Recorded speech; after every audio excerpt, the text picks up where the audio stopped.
PM Modi के एक फैसले से चौंका राजस्थान। 27 नेताओं पर धमाके से हिली कांग्रेस। कांग्रेस में बड़ा बवाल, गहलोत का बुरा हाल। नमस्कार, कैपिटल टीवी में आपका स्वागत है और मैं आपके साथ प्रिया बिस्ट। राज तिलक में आज बड़ा धमाका करेंगे क्योंकि राजस्थान के नए नवेले सीएम ने धमाकेदार एक्शन लेकर कांग्रेस की जमीन हिला दी है। कुर्सी संभालते ही भजनलाल ने कांग्रेस के कई ऐसे फैसलों को पलट दिया जिससे राजनीति में कोहराम मच गया है। राहुल गांधी की नींद उड़ गई है, तो वहीं दूसरी तरफ मंत्रिमंडल में ऐसे ऐसे नामों को उतारा गया जिनके खुलासे से जनता भी हैरान हो जाएगी।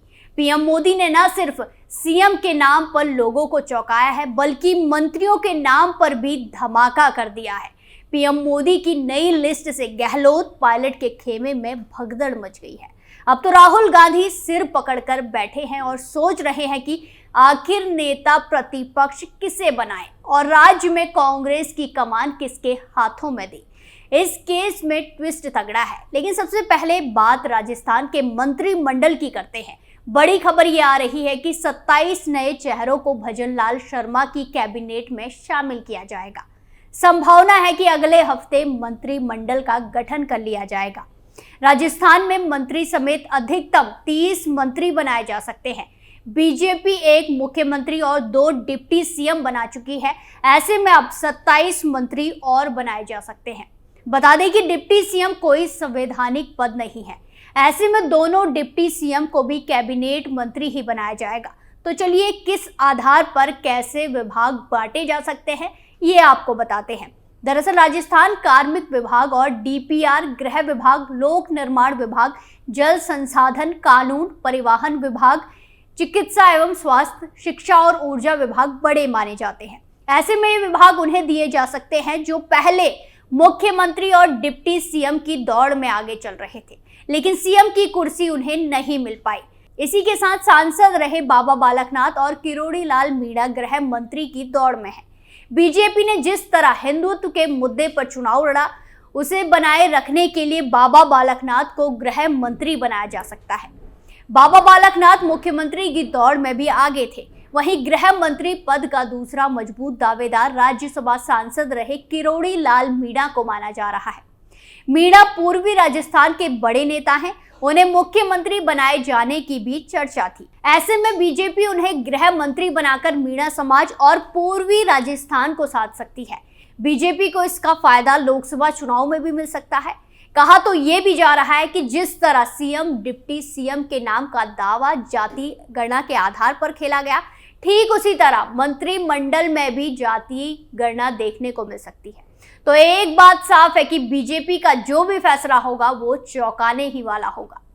दरअसल बीजेपी में एससी समाज से सबसे ज्यादा 23 विधायक हैं। राजपूत समाज से 17, एसटी से 16, ब्राह्मण से 12, जाट से 12, वैश्य से 8, गुज्जर से 5, रावत, नागर, धाकड़, कालवी और पटेल समाज से 3-3 विधायक हैं। इसी तरह बाकी समाजों से 2-2 और 1-1 विधायक है। बीजेपी ने ब्राह्मण समाज से भजनलाल शर्मा को मुख्यमंत्री बनाकर अपनी पकड़ पहले ही मजबूत कर ली है। इसी तरह राजपूत और दलित समाज से डिप्टी सीएम बनाकर बड़ा सियासी संदेश दिया है। तो अब सरकार के मंत्रिमंडल गठन में लोकसभा चुनाव की तैयारी की झलक भी देखने को मिलेगी। बीजेपी ब्राह्मण, राजपूत और दलित समाज से मुख्यमंत्री डिप्टी सीएम बनाकर पहले ही जाति समीकरण साध चुकी है। ऐसे में मंत्रिमंडल में अन्य समाज से आने वाले विधायकों को तवज्जो दी सकती है। राजस्थान में गुज्जर समाज बड़ी भूमिका में है। बीजेपी 5 में से 2-3 विधायकों को कैबिनेट मंत्री बना सकती है, क्योंकि पिछले कई चुनाव से गुज्जर अपने समाज के नेता को मुख्यमंत्री बनाने की मांग कर रहे हैं, लेकिन ऐसा नहीं हो सका। इसी के साथ आदिवासी इलाके में बीजेपी लगातार पिछड़ता जा रहा है। क्षेत्रीय पार्टियां भारत आदिवासी पार्टी का आदिवासी बहुल क्षेत्रों में प्रभाव बढ़ रहा है। बीजेपी आदिवासी समाज को अपने साथ रखना चाहती है। ऐसे में इस समाज से आने वाले बड़े और नए शहरों को मंत्री बनाया जा सकता है। बीजेपी में फूल सिंह मीणा प्रमुख आदिवासी नेताओं में से एक है। उदयपुर ग्रामीण सीट से तीसरी बार विधायक बने हैं। मीणा मंत्री पद के दावेदार माने जा रहे हैं। इसी तरह शंकर लाल ढेंचा और कैलाश मीणा को भी मंत्री बनाया जा सकता है। वहीं विधानसभा चुनावों से पहले केंद्र सरकार ने महिला आरक्षण बिल पास कराकर एक बड़ा दांव चला था। ऐसे में बीजेपी मंत्रिमंडल में भी महिलाओं की संख्या बढ़ सकती है। मंत्री बनने की दौड़ में अनीता भदेल, सिद्धि कुमारी, नोक्षम चौधरी और दीप्ति किरण महेश्वरी आगे चल रही हैं। ऐसे में मंत्रिमंडल में कम से कम 4 महिला विधायकों को जगह दी जा सकती है। तो कुल मिलाकर एक बार फिर पीएम मोदी शाह की जोड़ी सबको चौंकाने की तैयारी कर रही है। जल्द मंत्रिमंडल में बड़ा धमाका होने वाला है। इसीलिए मुख्यमंत्री भजन लाल शर्मा ने दिल्ली में पार्टी हाईकमान के नेताओं के साथ बैठक की। ऐसे में ये साफ है कि मंत्री के नामों का फैसला भी दिल्ली से ही होगा। अगले हफ्ते तक राजस्थान सरकार की पूरी टीम का चेहरा सामने आ सकता है। अभी तो नामों के कयास से ही कांग्रेस की धड़कनें बढ़ गई हैं। आगे जब मंत्री मैदान में कूदेंगे तो ना जाने कांग्रेस का क्या हाल होगा। कांग्रेस में किया गया बदलाव, पायलट ने मारा छक्का, गहलोत आउट। अब खबर आ रही है कि कांग्रेस प्रदेश अध्यक्ष के लिए पार्टी नेताओं में फिर से लॉबिंग शुरू हो गई है। गहलोत के करीबियों को भगाना शुरू कर दिया है। अध्यक्ष के नाम का ऐलान हो उससे पहले दिल्ली आलाकमान ने कुछ छोटे फैसले लेकर गहलोत के छक्के छुड़ा दिए हैं। दरअसल राजस्थान कांग्रेस में बदलाव की शुरुआत यूथ कांग्रेस से हुई है, जहां गहलोत के करीबी को हटाकर सचिन पायलट के करीबी अभिमन्यु पुनिया को यूथ कांग्रेस का प्रदेश अध्यक्ष बनाया गया। अभिमन्यु पुनिया सचिन पायलट के बेहद करीबी हैं। अभिमन्यु पुनिया ने संगरिया सीट से बड़ी जीत हासिल की थी। संगरिया से कांग्रेस पिछले 2 बार से हार रही थी, लेकिन इस बार पार्टी ने अभिमन्यु को मौका दिया तो उन्होंने कांग्रेस को ये जीत दे दी। इस जीत के बाद अब अभिमन्यु को यूथ कांग्रेस की कमान सौंपकर उन्हें बड़ी जिम्मेदारी दी गई है। वहीं आपको बता दें कि अभिमन्यु की जीत ने आलाकमान की आंखें खोल दी है। ये साबित कर दिया है कि अगर चुनाव में पायलट और उनके लोगों को जिम्मेदारी दी होती तो शायद कांग्रेस सत्ता में वापसी कर पाती, लेकिन आलाकमान ने अपने पैरों पर ही कुल्हाड़ी मारी।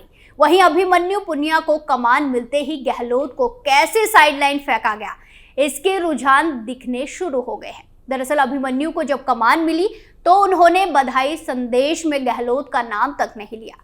तो यहां से तस्वीर साफ हो रही है कि चुनाव में मिली हार के बाद अब कांग्रेस नेता उनसे किनारा कर रहे हैं, उन्हें साइडलाइन कर रहे हैं। यही वजह है कि गहलोत इधर उधर भटक रहे हैं, बीजेपी नेताओं के साथ नजदीकी बढ़ा रहे हैं। राहुल गांधी की फटकार के बाद गहलोत कहीं के नहीं बचे। वो अपने लिए अब दूसरा रास्ता ढूंढ रहे हैं। इसी बीच गहलोत की टेंशन नए अध्यक्ष के नाम को लेकर भी बढ़ गई है। हम बार बार कह रहे हैं कि कांग्रेस में जल्द बड़ा धमाका होने वाला है और अब ये घड़ी भी नजदीक आ गई है। इसी के साथ राजस्थान में अब सबकी नजरें नेता प्रतिपक्ष के नाम पर टिकी हैं। कांग्रेस भी नाम घोषित करने में अब कश्मकश में पड़ गई है। दिल्ली में इस पर मंथन और चिंतन चल रहा है। यहाँ के जातीय समीकरण में कांग्रेस के कई नेता फिट बैठ रहे हैं। ऐसे में नेता प्रतिपक्ष और प्रदेश अध्यक्ष के नाम से कांग्रेस एक बड़ा संदेश देना चाहती है। वहीं गोविंद सिंह डोटासरा को भगाने की पूरी तैयारी हो गई है। उनकी जगह किसी ब्राह्मण या सचिन पायलट को फिर से कमान देने की भी चर्चा है। लेकिन पेच ये फंस रहा है कि अगर सचिन पायलट को नेता प्रतिपक्ष घोषित किया गया तो प्रदेश अध्यक्ष किसे बनाया जाए। जिस तरीके से मध्य प्रदेश में चुनाव हार चुके जीतू पटवारी को प्रदेश अध्यक्ष की कमान मिली है, उसी तरह से ओसिया से चुनाव हार चुकी दिव्या मदरेड़ा को प्रदेश अध्यक्ष की कमान दिए जाने पर भी विचार हो रहा है, जिससे महिलाओं और युवाओं में जोश भरा जा सके। ऐसे में अगले साल लोकसभा चुनाव हैं, कोई भी प्रदेश अध्यक्ष के लिए तैयार नहीं हो रहा है, क्योंकि जो परिणाम होगा उसका पूरा असर उसके काम पर दिखेगा। विधानसभा के चुनाव तक तो अपने पद पर भी नहीं रह पाएगा। पिछली बार सचिन पायलट 5 साल से अधिक समय तक प्रदेश अध्यक्ष रहे। ऐसे में सचिन पायलट के नाम की चर्चा तेज हो गई है। वहीं दूसरी तरफ नेता प्रतिपक्ष पर हरीश चौधरी और राजेंद्र पारिक का नाम चल रहा है। कांग्रेस ब्राह्मण या जाट पर ही मुहर लगाना चाह रही है। ऐसे में सचिन पायलट मोर्चा खोलकर बैठ गए हैं कि अब राज्य में पार्टी की कमान उनके हाथ में होनी चाहिए, वरना तो ऐसा खेल होगा कि कांग्रेस आलाकमान सांस भी नहीं ले पाएगा। कांग्रेस में बची उठापटक के बाद बीजेपी के प्रवक्ता लक्ष्मीकांत भारद्वाज ने तंज कसा है। लक्ष्मीकांत भारद्वाज का कहना है कि कांग्रेस जैसे 5 साल तक सरकार ठीक से नहीं चला पाई, वैसे ही अब नेता प्रतिपक्ष के नाम पर भी एकजुट नहीं है। वहां पर दो फाड़ हैं, इसीलिए नाम आने में देरी हो रही है। हर कोई कांग्रेस के अंदर चल रही ड्रामेबाजी पर निशाना साध रहा है, जिससे हारी हुई कांग्रेस और ज्यादा मर गई है। राज तिलक में आज के लिए इतना ही। बाकी तमाम खबरों के लिए देखते रहिए कैपिटल टीवी। नमस्कार।